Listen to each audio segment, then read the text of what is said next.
até a dinastia das 13 famílias, que seriam as 13 famílias que controlam o sistema. Que existem ou que vão existir? Que existem. O pessoal por trás das cortinas aí. Exatamente. Você já ouviu falar das 13 famílias? Não. Você já ouviu falar que existe um plano secreto para fazer a humanidade esquecer Jesus e adorar ao diabo sem perceber? No trecho do podcast Inteligência Limitada que você vai assistir agora, o falecido apóstolo Rina explica algo que muitos jamais ouviram, a origem bíblica completa dos Illuminati e dos Edomitas. Ele mostra como tudo começa em Gênesis, com Esaú e Jacó, e se conecta com a nova ordem mundial, as 13 famílias que controlariam o sistema e o plano para mudar a história do mundo. Prepare-se para ouvir uma visão chocante e cheia de referências bíblicas sobre um assunto que pode mudar a forma como você enxerga a realidade. Para entender os Illuminates, você tem que entender primeiro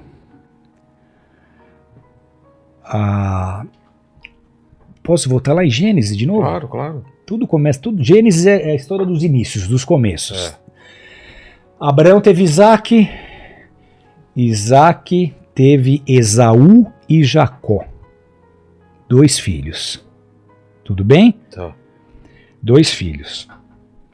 Então, a nova ordem mundial ela precisa de um grande reset para recomeçar o mundo. Qual que é a ideia deles? Vamos arrebentar tudo e começar um mundo onde só existam pessoas que vão adorar a Lúcifer e a humanidade vai ter se esquecido do seu Deus Criador. Esse é o projeto. Então, o que a gente vê? Para essa mudança dessa magnitude ocorrer, tem que estar sendo trabalhada há muito tempo. Talvez esse muito tempo seja muito mais do que a gente imagina. Isaac e Rebeca tiveram gêmeos. Posso ler? Pode. Romanos 9, 9, 13 diz assim: e ainda não eram os gêmeos nascidos, não tinham praticado bem ou mal. Olha o que Paulo está falando para os romanos.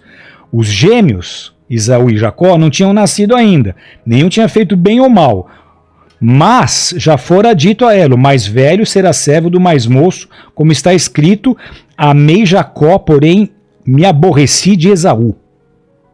Deus disse isso, eu amei Jacó e me aborreci de Esaú. São os 2 filhos de Isaac. Por quê? Porque cargas d'água, Deus iria odiar Esaú e amar Jacó. Eles não tinham feito nem bem nem mal, eles estavam no ventre. Eram 2 gêmeos nascendo ali. O que o termo aborreci significa no original? É missus, no original grego é missus. Significa ódio, odiar, detestar. Deus está dizendo que ele odeia, ele ia odiar Esaú. Ele ia detestar Esaú. Com base no quê? A troco do quê? Então Paulo está fazendo um texto, está fazendo referência a um texto do profeta Malaquias. Malaquias disse isso. Que amei a Jacó, aborreci Esaú. Fiz dos seus montes uma assolação, dei a sua herança aos chacais do deserto. E outras terríveis julgamentos. Então por que um Deus misericordioso, cheio de amor, cheio de graça, ia ter esse ódio de Esaú?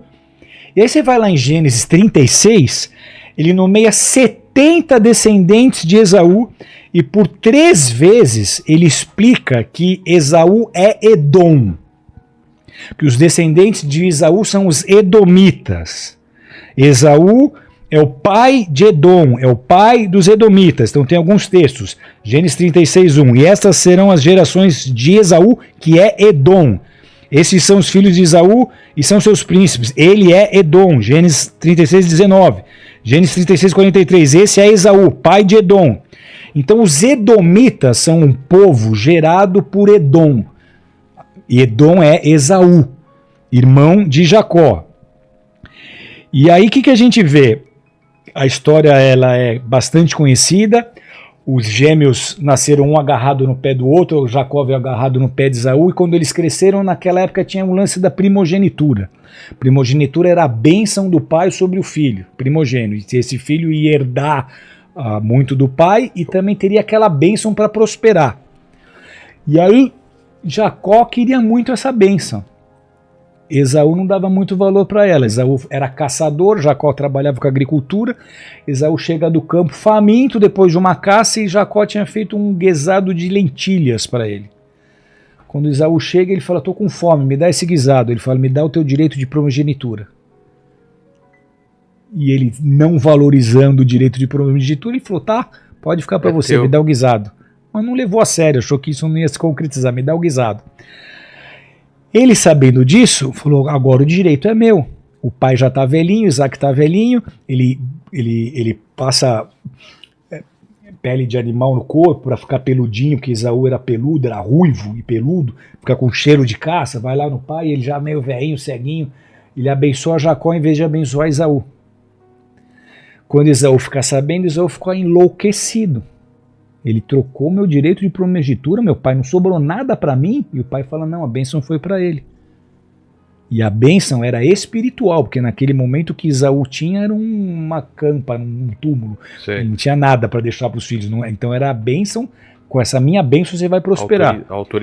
E aí Jacó tem que correr, tem que fugir. Ele vai parar lá na casa do tio Labão. Ele trabalha 7 anos por uma mulher que ele gostava, chamada Raquel. A irmã dela, chamada Lia, era mais feinha, brincadeira, não tem como saber isso. Mas ele trabalha 7 anos por Raquel. Na hora do casamento, a hora que ele levanta o véu, não era a Raquel, era a Lia. Ele, pô, mas tio Labão, que história é essa? Não, aqui a gente casa primeiro, a filha mais velha, mas eu queria outra, eu queria mais nova. Então trabalha mais 7 anos de graça aqui pra mim. Ele trabalha 14 anos de graça pro tio Labão. Até que ele começa a prosperar lá dentro, ele começa a prosperar nas terras do tio. Aí ele fala, eu vou voltar e vou me acertar com meu irmão Esaú. Mas ele estava morrendo de medo de Esaú. Só que ele vai com a família dele, ele manda a família na frente, as mulheres, os filhos, um monte de animal, um monte de presente. Ele fala, com esses presentes eu vou aplacar o coração de Esaú. E aí Esaú realmente recebe ele bem. E ele fala, não preciso dos presentes. Mas aí você fala, poxa, mas como você não precisa do presente? Você não prosperou. A palavra do teu pai é que você era morar num lugar árido, que não ia ter prosperidade. Como é que você prosperou? Você também está bem de grana e não precisa dos presentes do seu irmão. Guarda isso. E aí o que a gente vê? Ele troca essa herança, essa negociação tem sérios desdobramentos históricos. Por quê? Porque Esaú se acertou com Jacó, mas os descendentes não. Os edomitas passaram a odiar os descendentes de Jacó. Quem que são os descendentes de Jacó? Israel. Os edomitas odeiam Israel. O teu pai enganou meu pai. A bênção era nossa. Então esse ódio ele fica explícito em alguns momentos da história. Porque você vê, por exemplo, quando Moisés foi sair do Egito para entrar na Terra Prometida. O território dos edomitas ele era ao sul da Palestina, ao sul do Mar Morto ali. Moisés conseguiria passar fácil por eles e já entrar na Terra Prometida. Aí o rei chega na fronteira e fala, aqui você não vai passar. Ele fala, mas eu pago. O que a gente consumir a gente paga, os animais o que comer a gente paga. Aqui você não passa. Então já se mostra essa hostilidade aí. Você vai dar a volta. E Moisés tem que dar uma volta enorme para depois cruzar o Jordão e entrar na Terra Prometida. Então, a capital de Edom era Petra, aquela cidade que você deve conheceu na Jordânia. Ainda. Incrível. E aí Esaú se torna o pai dos edomitas e Jacó o pai dos judeus, o pai de Israel, o pai dos hebreus. Qual que é o significado de Edom? Edom é um termo hebraico, ele vem de um termo hebraico que significa vermelho. E por que Esaú era Edom? Por que Esaú era vermelho? Primeiro que ele era ruivo, segundo porque o guisado de lentilha era vermelho, e segundo porque a região que era as terras dele era de um arenito vermelho. Então por essas razões ele é Edom, ele é vermelho, guarda essa cor. Os edomitas eles tiveram reis bem antes que os israelitas inclusive, só que eles começaram a entrar em combates terríveis, eles tiveram combates com Saul, eles tiveram combates com Davi. E aí você lê um trecho na Bíblia que é muito intrigante, Gênesis 26, 34 a 35. A Bíblia fala que as mulheres de Esaú se tornaram amargura de espírito para Isaac e para Rebeca, os pais de Esaú. Aí você fala, cara, ter confusão entre nora e sogra acontece, né? É. Mas a ponto de ir para a Bíblia, que elas eram motivo de amargura de espírito de Isaac, para Isaac e Rebeca, o que de tão sério aconteceu? E o que de tão sério aconteceu? Esaú tomou para si mulheres hititas, mulheres que não eram do povo hebreu.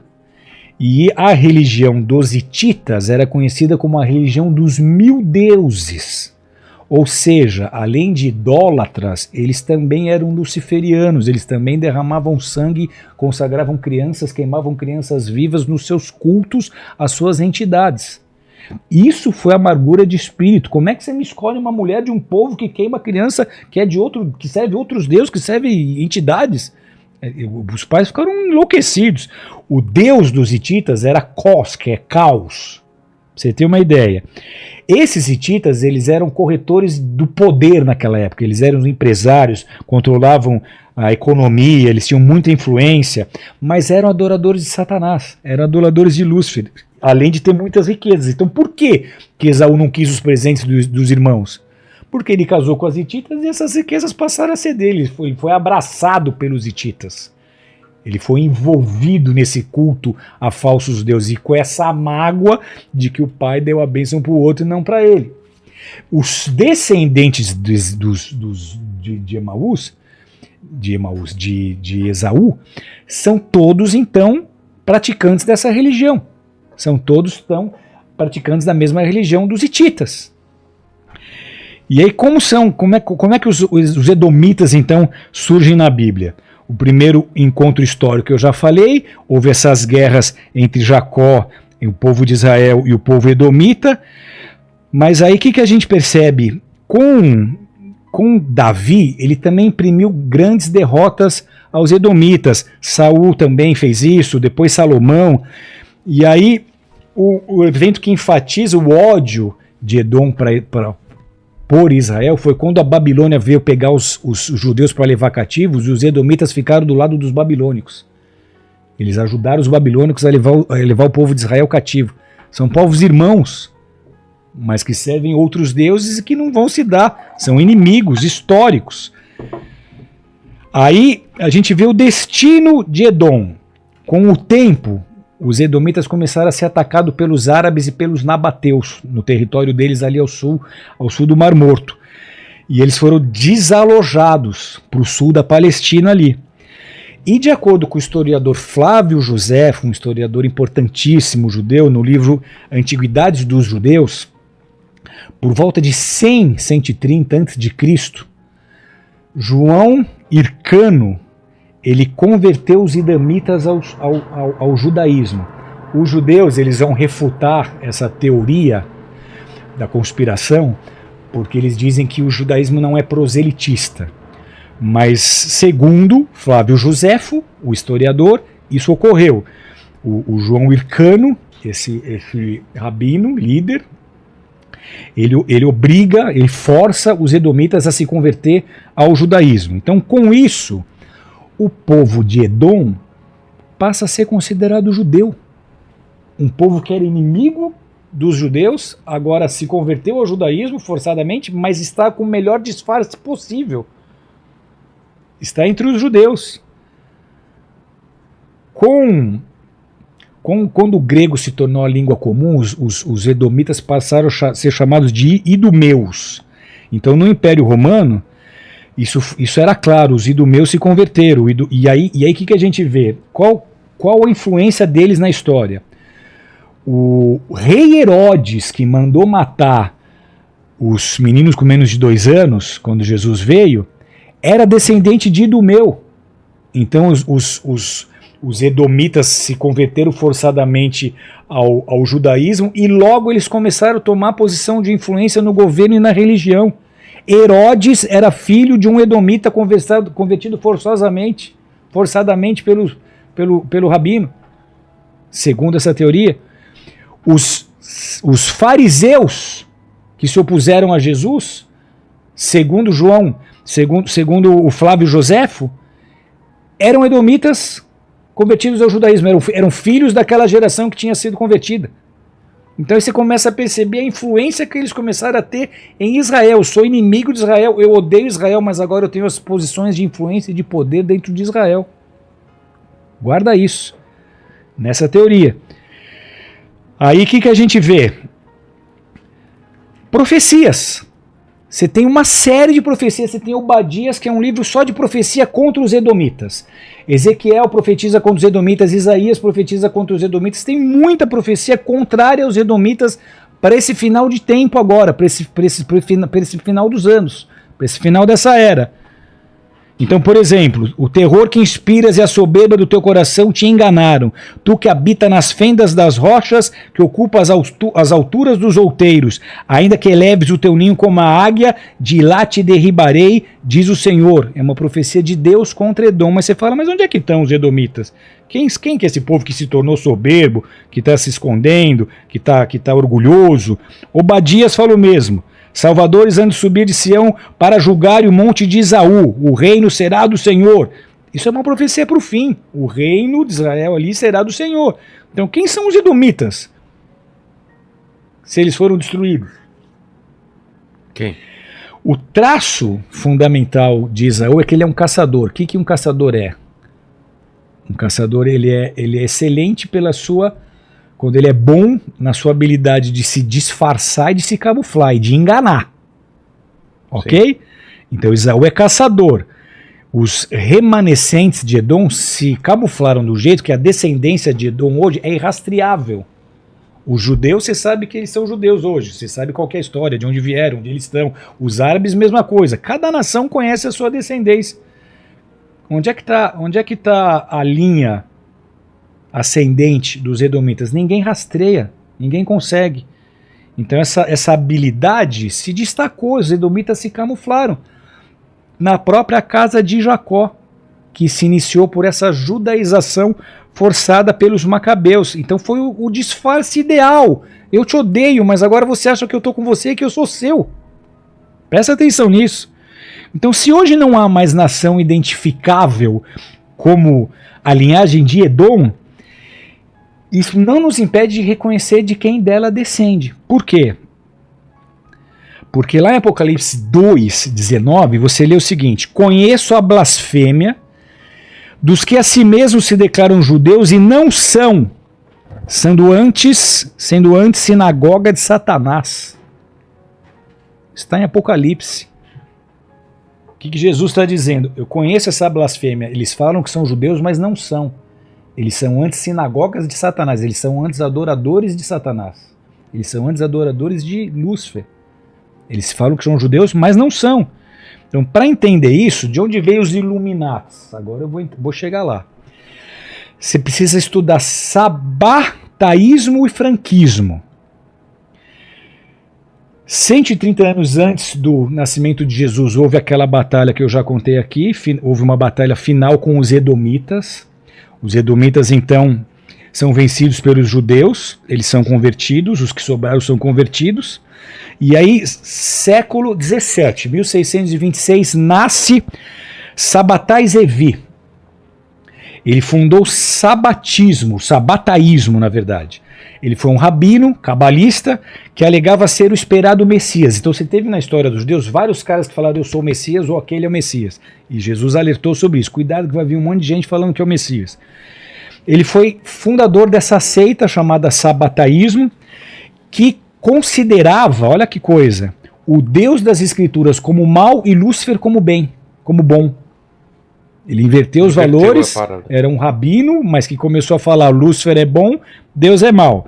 Na sua exposição da Cabala, esse Sabbatai, ele afirmou que a era messiânica estava vindo e que os mandamentos bíblicos não eram mais obrigatórios. Na verdade, Deus agora permitia tudo. E esse é um dos lemas do satanismo. Você pega lá Raul Seixas cantando faz o que quiseres, que será tudo da lei. Então a oração deles era louvado seja aquele que permite tudo. Quer que eu cante? Que permite o que é proibido. Essa daí eu não sei. Não sabe? Essa daí eu não sei. A oração deles era essa, louvado seja aquele que permite o que é proibido. Então roube, mate, assassine, estupre, o que te fizer feliz, tá tudo bem. Ele declarou muitas vezes que as antigas restrições da moral da Torá judaica não eram mais aplicáveis. Ele aboliu as leis sobre relacionamentos sexuais, incesto, casamento entre irmãos, pedofilia, etc. Ele também declarou que todos os pecados bíblicos eram agora permitidos e instruiu seus seguidores a pecarem, a praticar os pecados a fim de apressar a redenção. Vai vendo a salada. 100 anos depois, nasce o franquismo. Jacob Frank também afirmou ser Messias, ele fundou uma seita clandestina, 1770. Os adeptos abertamente, publicamente, diziam que seguiam a lei judaica, mas secretamente eles tinham uma rejeição total à lei e à moral da Torá, e eles se dedicavam a essas práticas sexuais proibidas. Então, sabatismo e franquismo conduzem o processo de implantação da nova ordem mundial. Por quê? Porque os Illuminati nasceram desses movimentos. 6 anos depois de nascer o franquismo, Adam Weishaupt, ele funda a Sociedade Secreta dos Illuminati. Então os seguidores sabatistas começaram a seguir os franquistas e depois automaticamente começaram a seguir os Illuminati. Aqui que nasce os Illuminati. E o que eles acreditam? Eles acreditam que o Sabbatai ele foi mesmo o Messias e que a sua alma transmigrou até a dinastia das 13 famílias, que seriam as 13 famílias que controlam o sistema. Que existem ou que vão existir? Que existem. O pessoal por trás das cortinas aí. Exatamente. Você já ouviu falar das 13 famílias? Não, eu já ouvi falar... São teorias da conspiração. Já ouvi falar que tem umas famílias que dominam tudo, mas não sabia que eram 13. 13 famílias que dominam tudo, segundo a teoria da conspiração. Tá.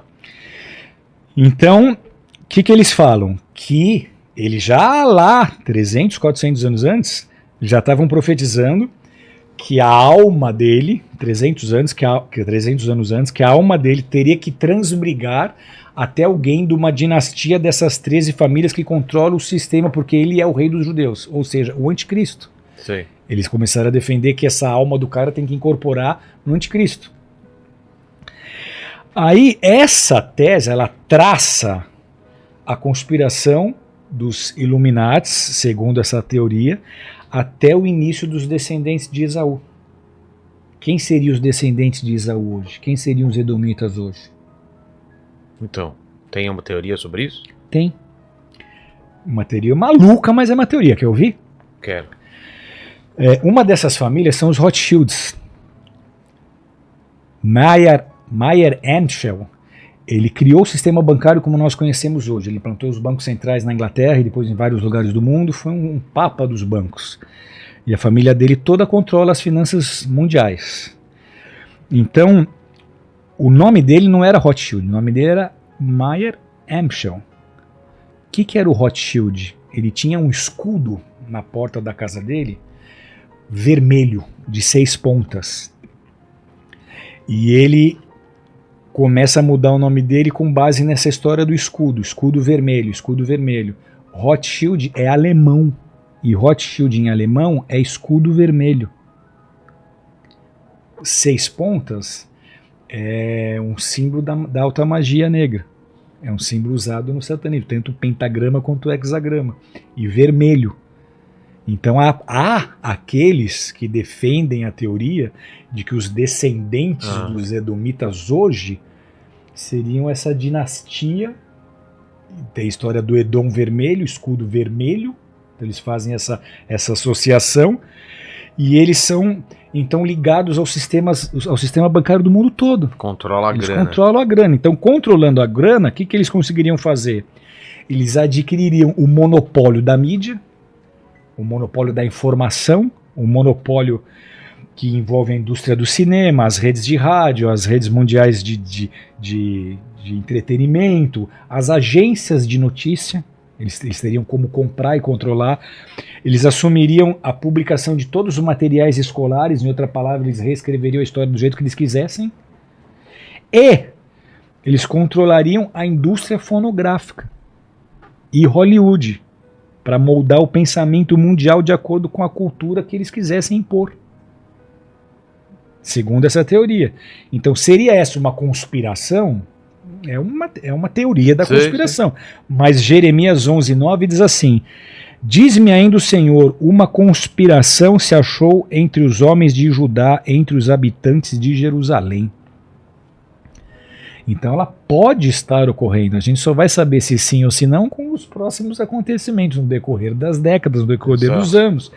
Então, enquanto os verdadeiros judeus eles estão inconscientes dessa conspiração, esses edomitas, esses falsos judeus, eles estariam controlando tudo, controlando o topo da pirâmide. Aqui, ó. Agora, Apocalipse 3:9 diz: vocês dizem que os judeus não são, vocês são sinagoga de Satanás. Então seriam esses edomitas hoje que estão agindo aqui no nosso meio, que estão causando esse tipo de influência. Aí vem a questão dos Illuminati.